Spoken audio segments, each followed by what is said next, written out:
नमस्कार मित्रों, welcome back to my channel. मित्रों, basic learning hub YouTube channel पर आप सबका हार्दिक स्वागत है और कृषि विज्ञान की महत्वपूर्ण जानकारी के साथ उपस्थित हूँ।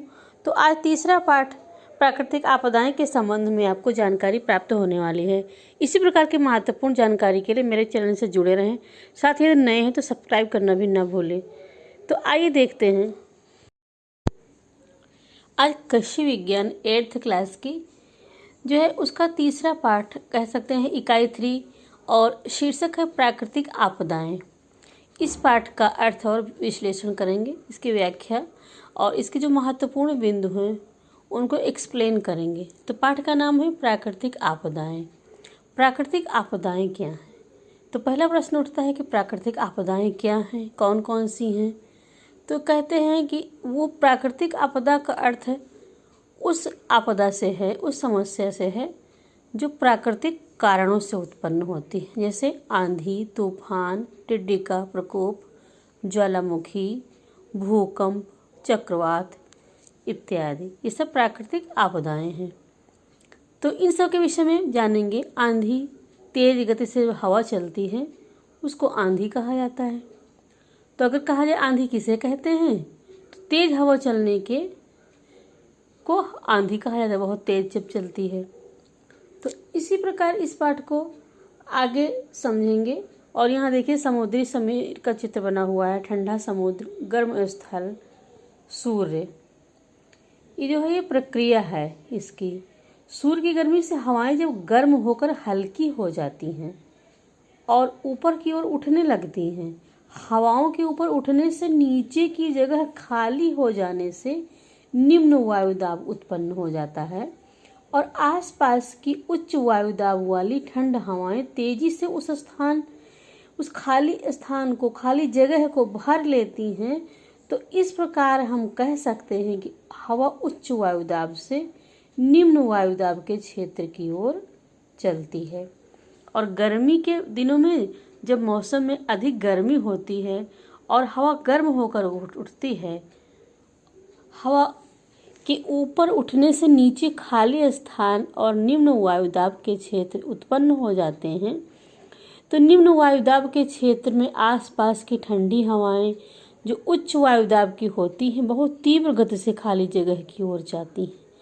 विशेष बात है कि यहाँ हवा की गति 85 से 95 किलोमीटर प्रति घंटा होती है और वायु के इस तेज गति से चलने को आंधी कहा जाता है।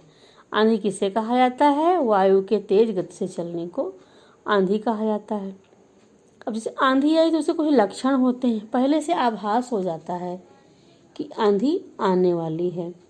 कभी बहुत तीव्र होती है, कभी आसमान में बादल छा जाते हैं, पेड़ पौधे टूट जाते हैं, मकानों पर हल्की वस्तुएं जैसे खरपतवार, पॉलीथीन, कागज के टुकड़े आदि उड़ते हुए दिखाई देते हैं। पूरे घर में धूल भर जाती है और आंधी आने पर कभी कभी तेज वर्षा भी होती है। फिर दूसरी प्राकृतिक आपदा हुई तूफान।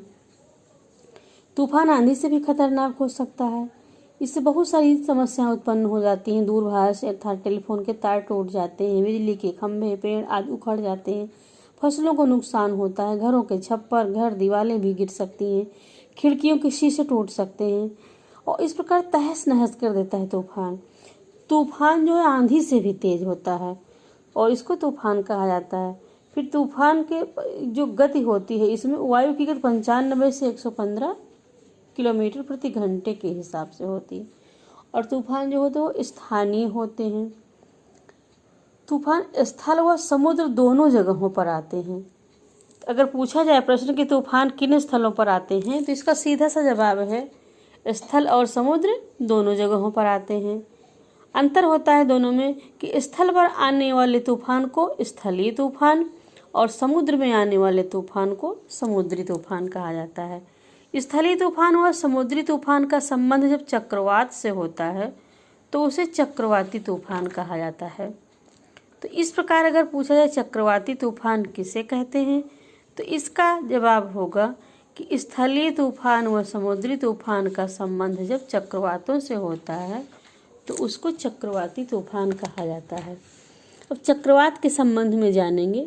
चक्रवात में हवा चक्कर लगाती हुई गोलाई में घूमती है।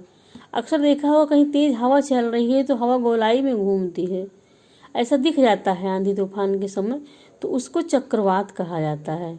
और गर्मी के कारण वायु ऊपर चली जाती है तो वहाँ निम्न वायुदाब का क्षेत्र उत्पन्न हो जाता है और उसके कारण आसपास के क्षेत्र उच्च वायुदाब से ठंडी वायु आकर गोलाई में घूमने लगती है, परंतु केंद्र तक न पहुंचकर दाईं दिशा व बाईं दिशा की ओर गोलाई में घूमकर चक्करदार हो जाती है।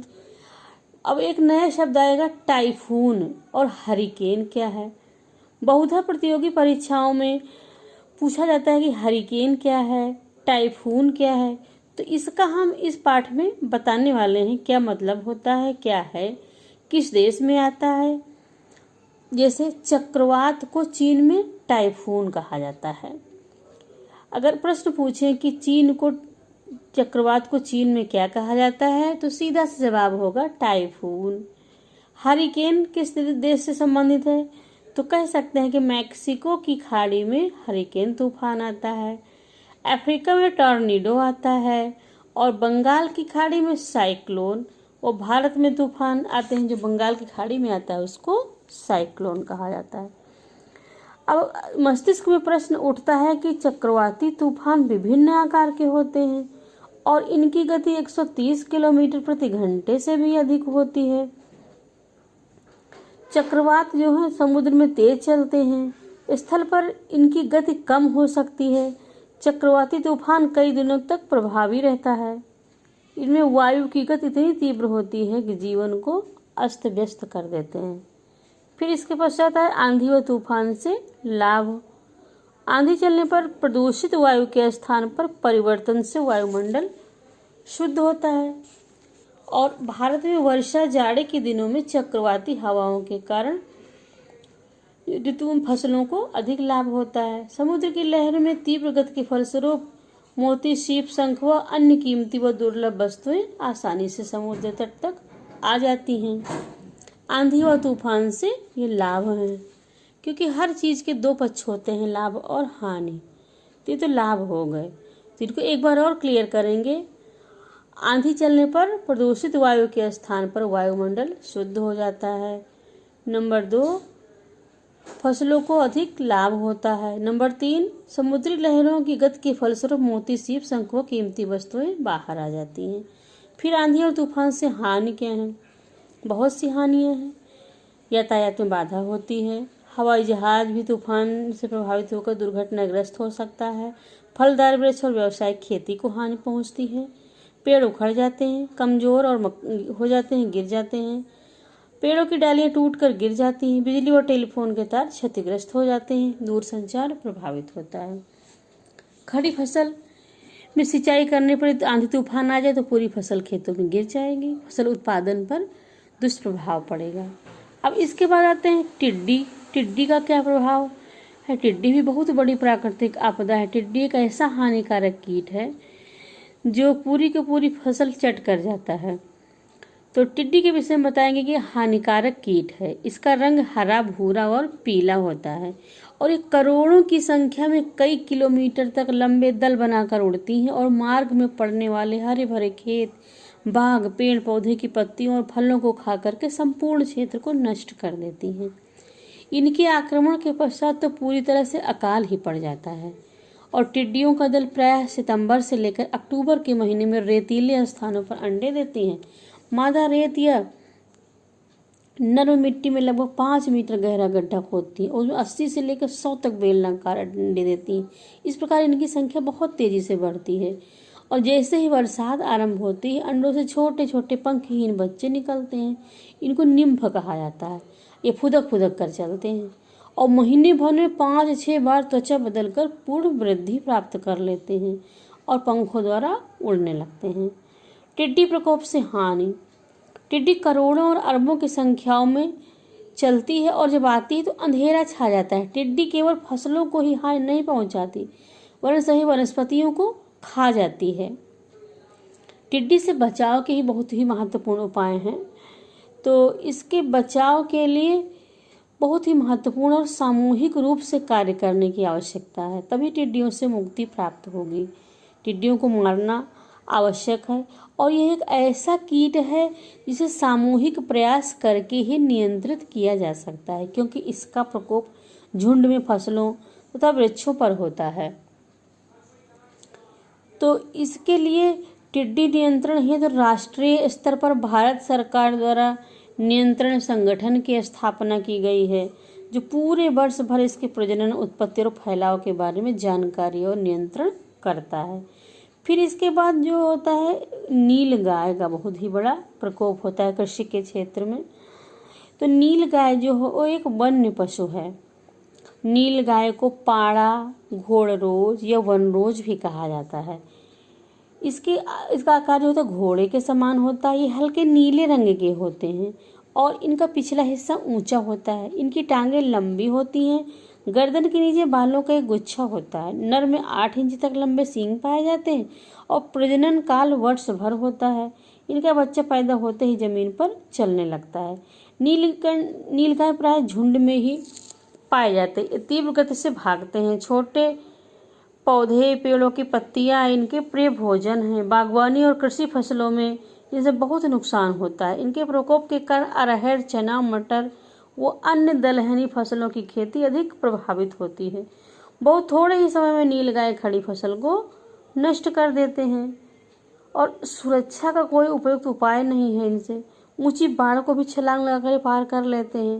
प्राय रखवाली करने के बाद भी फसलों को भी हानि पहुंचाते हैं। आग जलाकर, तेज आवाज करके इनको भगाया जाता है।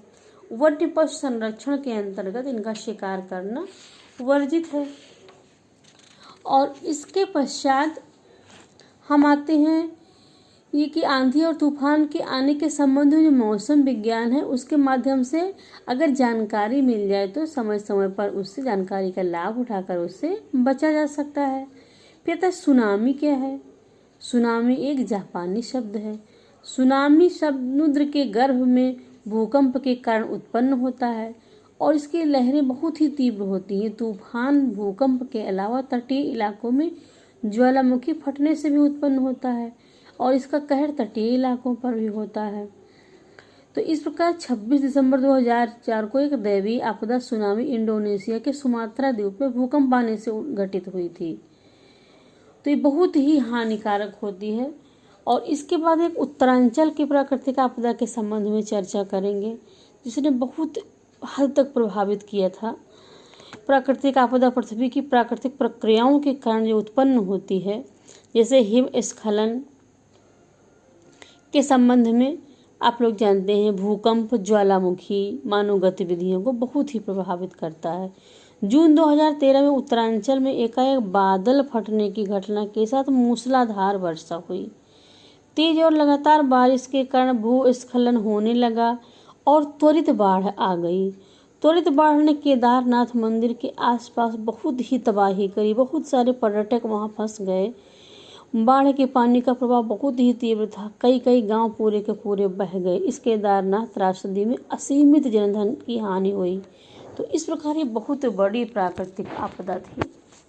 मित्रों, इस प्रकार ये आपको विश्लेषण व्याख्या कैसी लगी? अगर उपयोगी लगे तो कृपया इसका उपयोग करें, साथ ही साथ अन्य भी लोगों तक इसको शेयर करें। आगे फिर मिलेंगे नए वीडियो के साथ। तब तक के लिए नमस्कार।